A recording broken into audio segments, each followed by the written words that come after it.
All right, here we are. It is From the Ground Up. I'm John Boytnott, your host. Today, we're joined by Jasper Fu. He's the CEO, co-founder of Coinsub. Hi, Jasper. How are you? I'm doing well, John. Thanks for having me.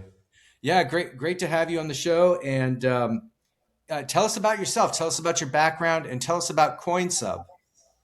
Yeah, absolutely. So me, absolute tech nerd.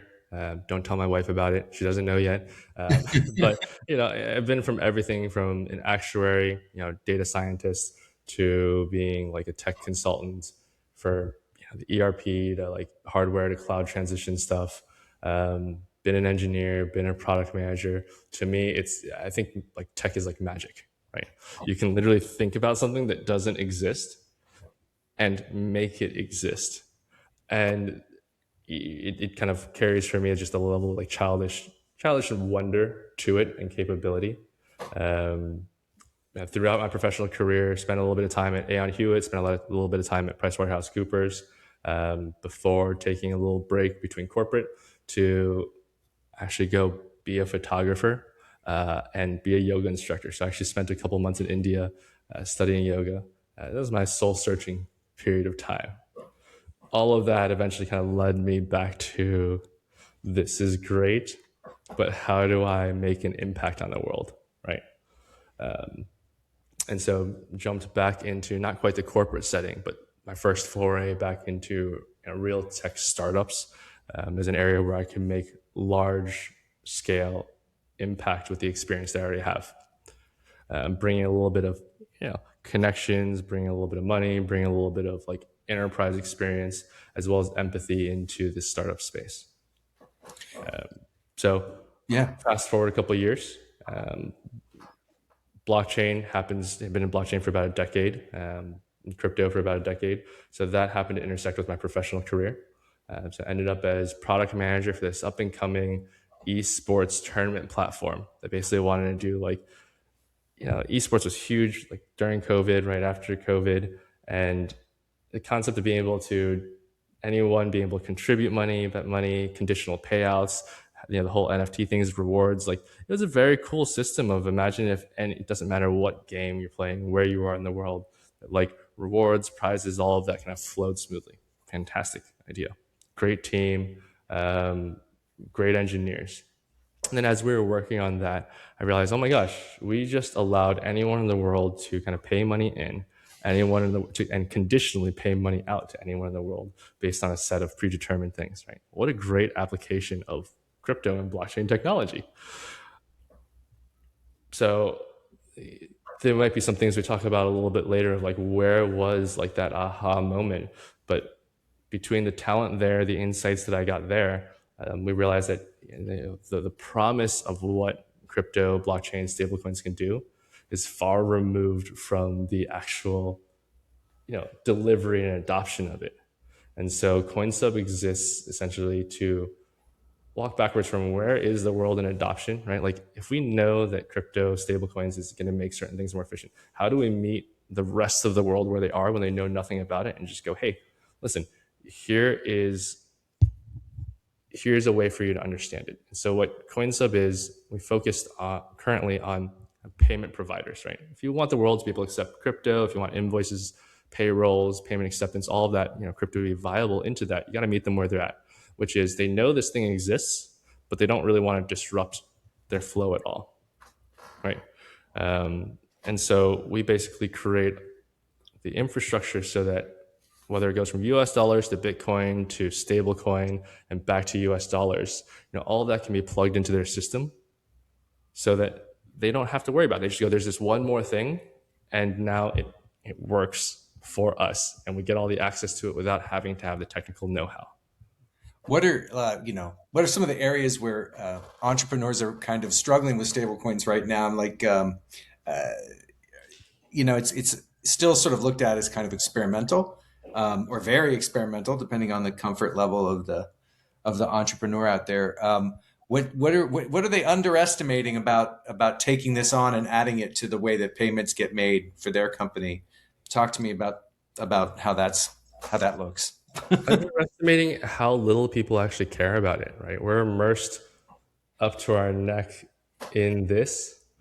But every time we go to conferences, every time we talk to people who know about the difference between stablecoin and what is this Bitcoin thing, right? Even that distinction means that you're too far into the industry, right? It's like what's underestimated is where we are in adoption. We're actually at first movers, in my opinion, not even at early adopters, right?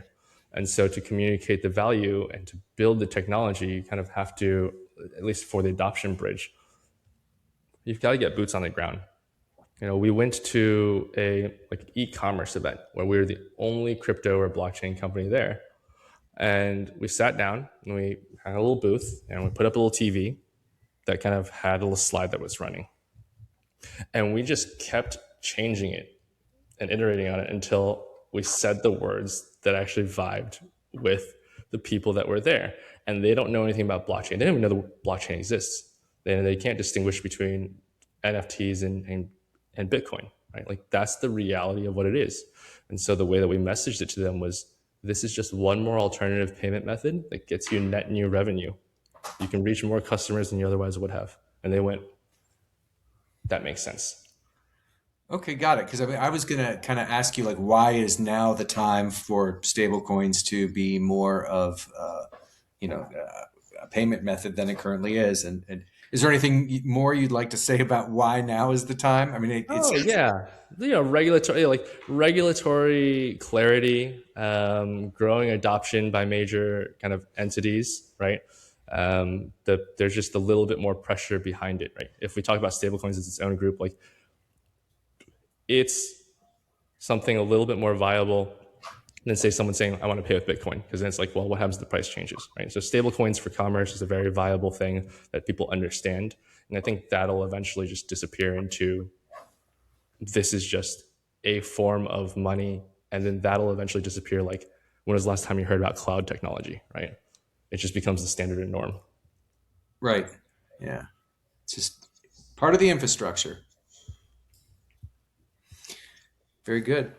Well, so in your effort to make stablecoins more of a part of the infrastructure of how just things get done and no one has to think about it, well, explain that in 20 seconds to your typical CFO. It sounds like you kind of, like you said, you iterated a bunch, and that's what you came up with. But like, how do you deploy it, and how does that look?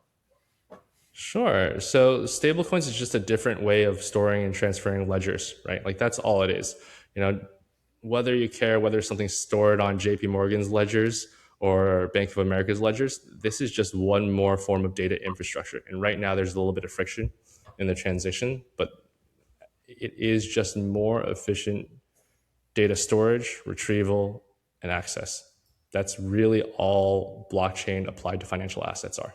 What type of companies are you looking for who are best candidates for incorporating what you're putting out there?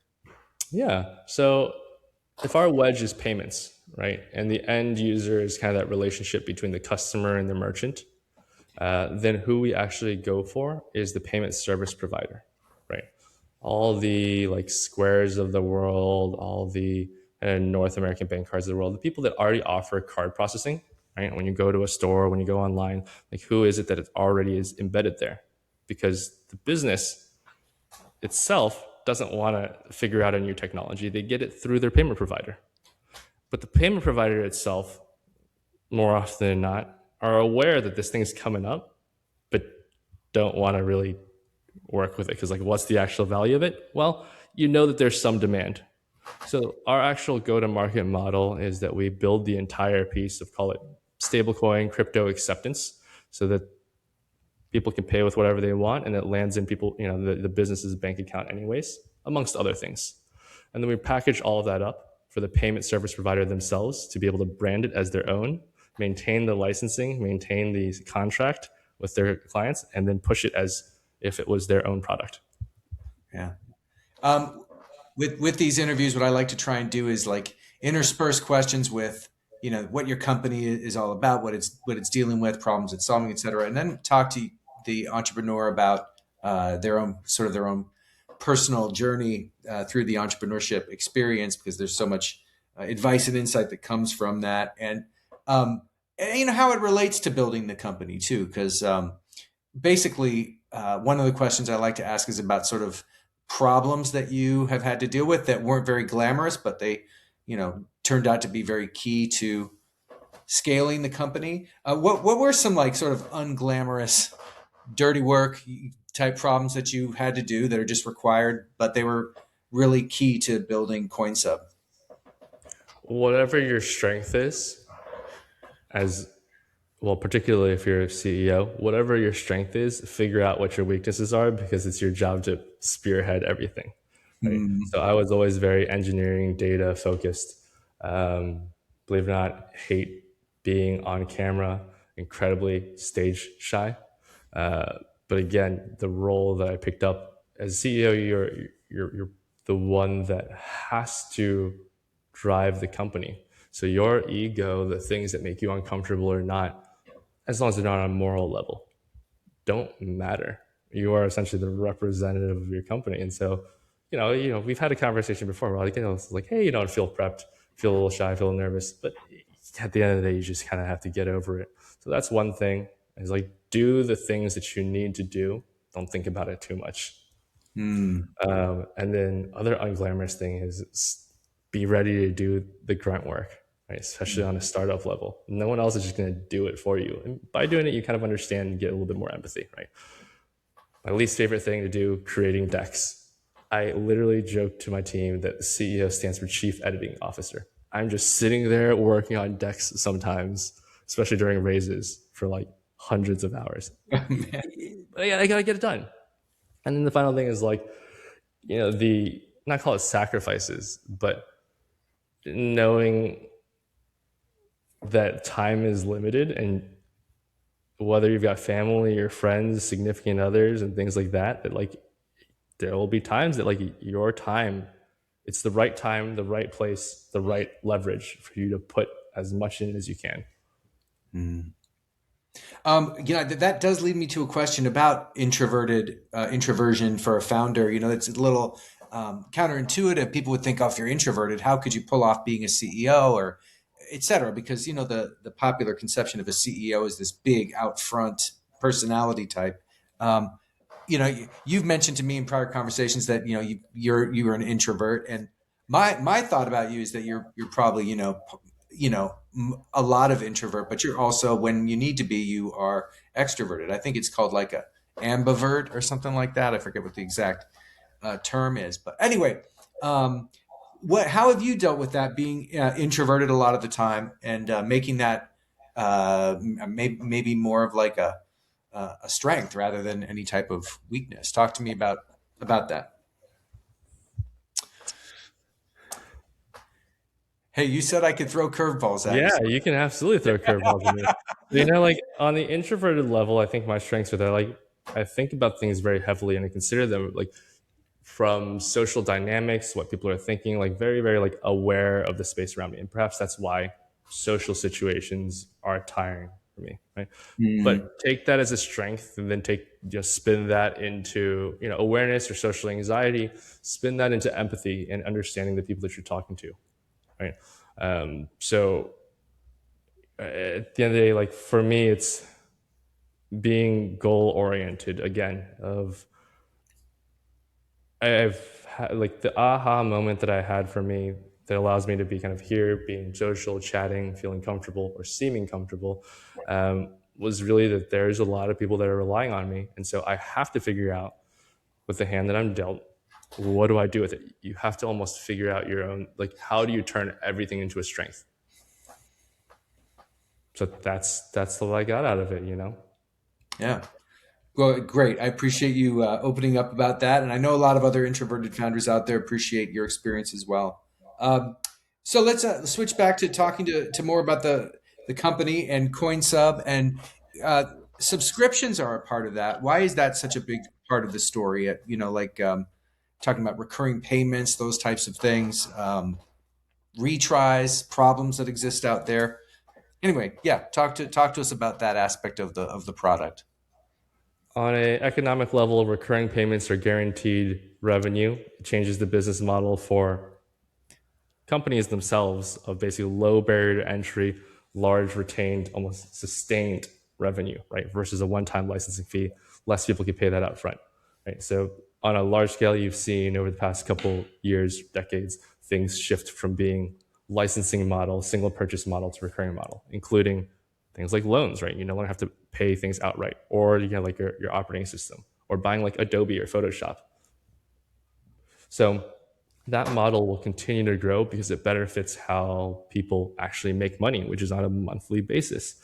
So that taps in, and that's a large market, $1 trillion subscription industry continues to grow. You see these like delivery boxes. You see Amazon trying to get you to subscribe to things, right?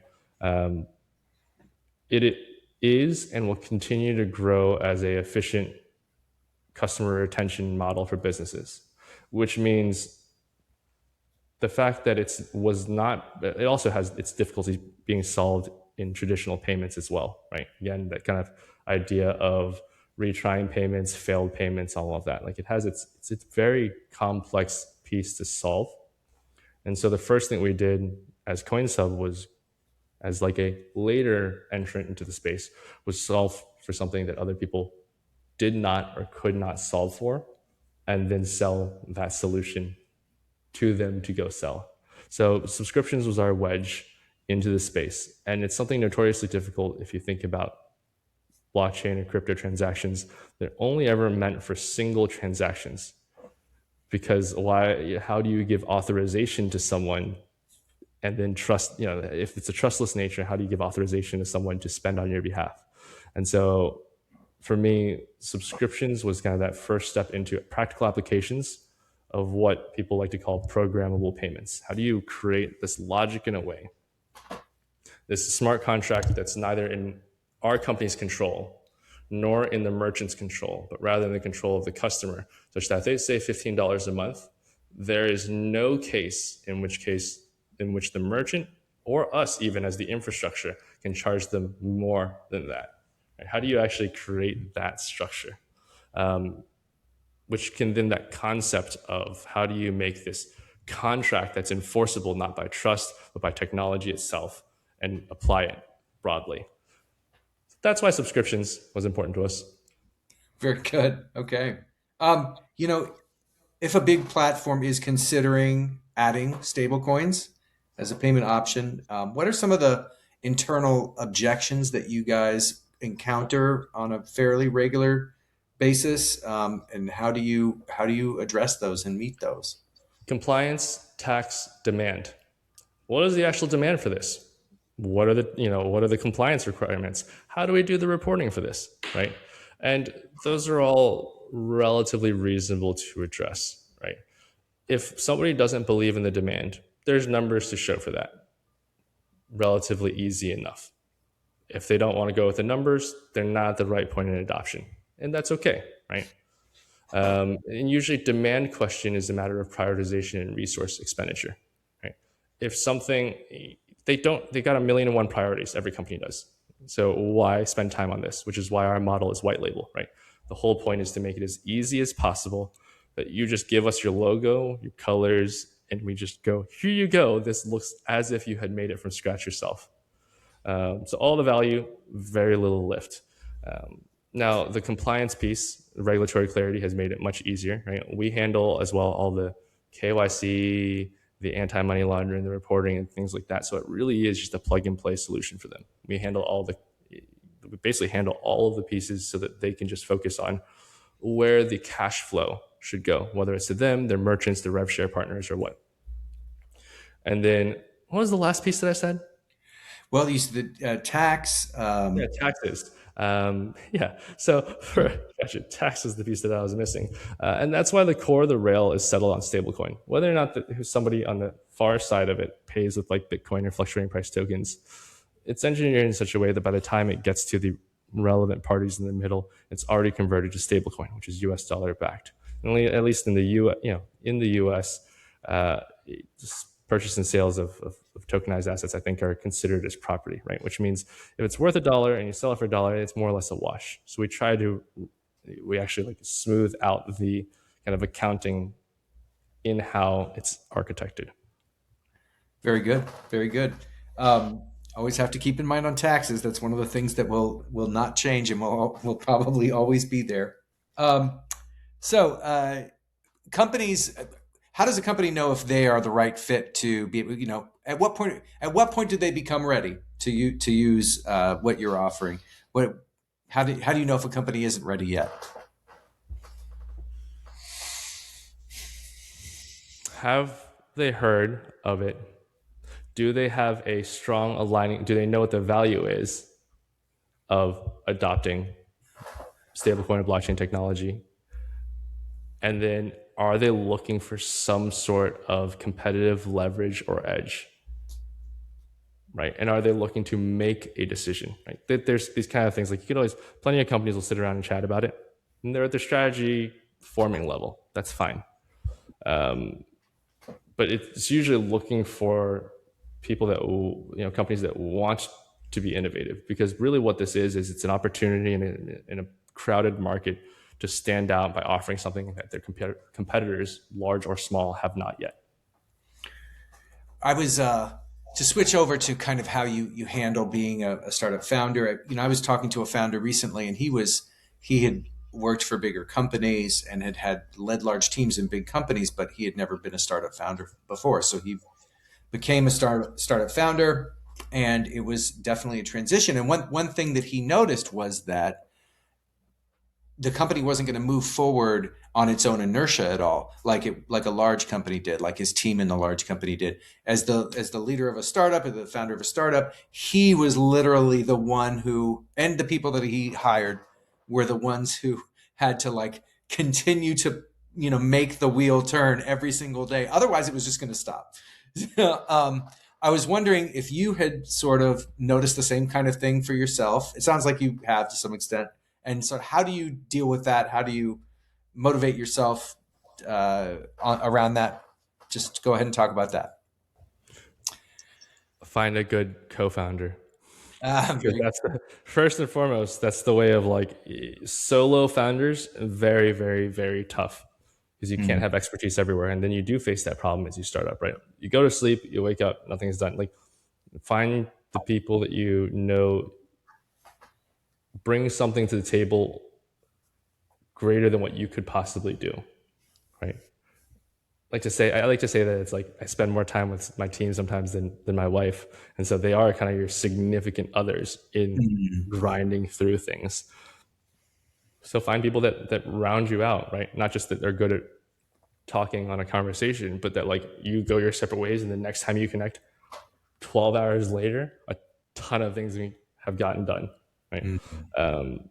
But then keep bringing people on like that you trust. Is like, for me, like my hypothesis or focus has always been people oriented, that through empathy I can find the right people and the right fits for the company, Mm. and that once trusted, like find the right people, trust them, and then that way you can delegate a significant portion of what you're doing, right? Align on vision, align on strategy, and align on values of what's important. Like last time we chatted, like it was just like, what's important? You're like, what do you want? Like, what are you up to?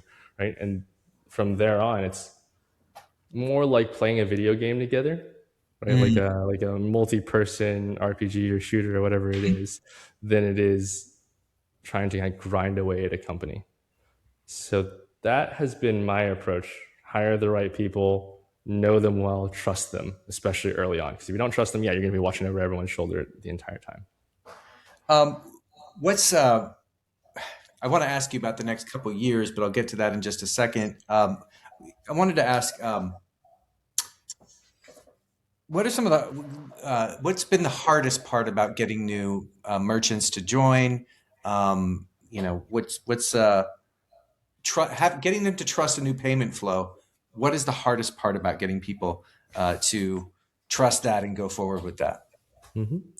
That's part of the reason why we go upstream, right? There's a couple, there's hundreds of millions of merchants out there that control trillions of volume, but there's only a couple thousand, tens of thousands of payment service providers that already capture and are serving those markets, right? They're already providing card processing to those markets. That's why we go to those payment service providers, because it eliminates the trust on the merchant side. Now, how do you build the trust on the payment provider side? It is really a trust and relationship game, right? Existing card payment providers, processors, acquirers have they've all been around for 15, 20, 25, 30 years if they haven't retired yet. And they all know each other, just like this cohort of startup founders will all know each other. Right? So in 10 years, when I go to someone and I go, hey, you should try this company, this is new tech, they'll be like, okay. So colds, the way to mitigate it is to build rapport and go through trust and warm intros. Right? Get to know someone well. They'll recommend you almost as a lot of this businessing. Right? You can't build trust as a startup from cold start if find that trust is the issue. Right?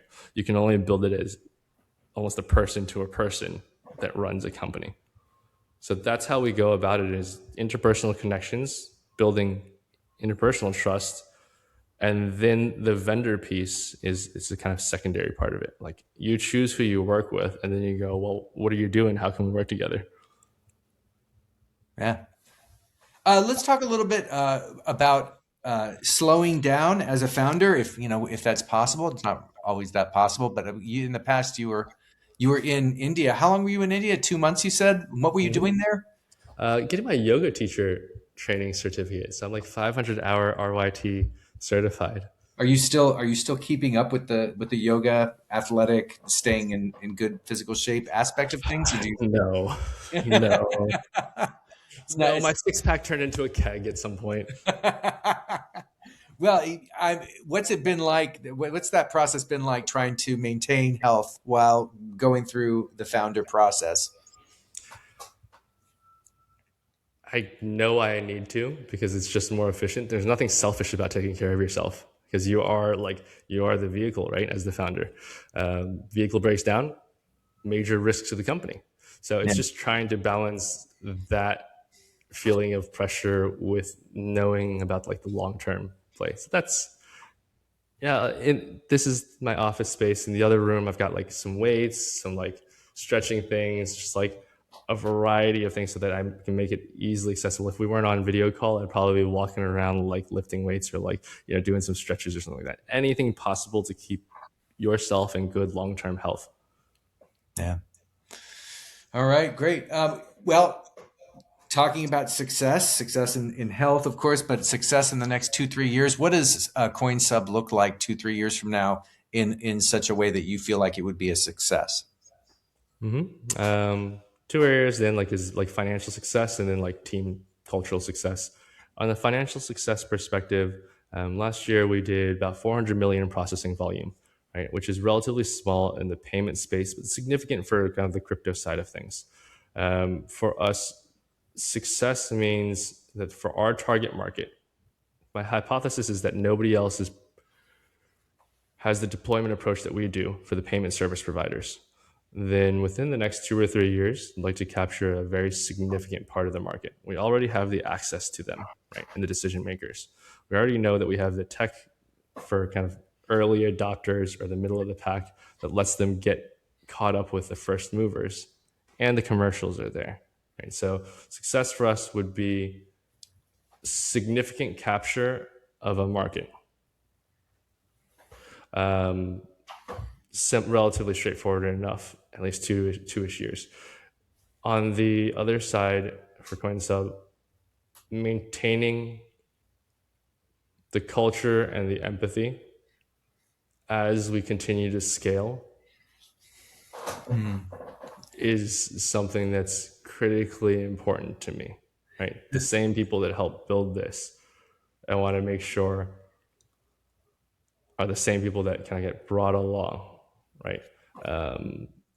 Why is empathy so important to you? I mean, you mentioned India. Was that something that helped spark? What was your time spent there? But maybe it's something that it awakened deeper in your personality. But why is empathy so important, and why is it so important for you?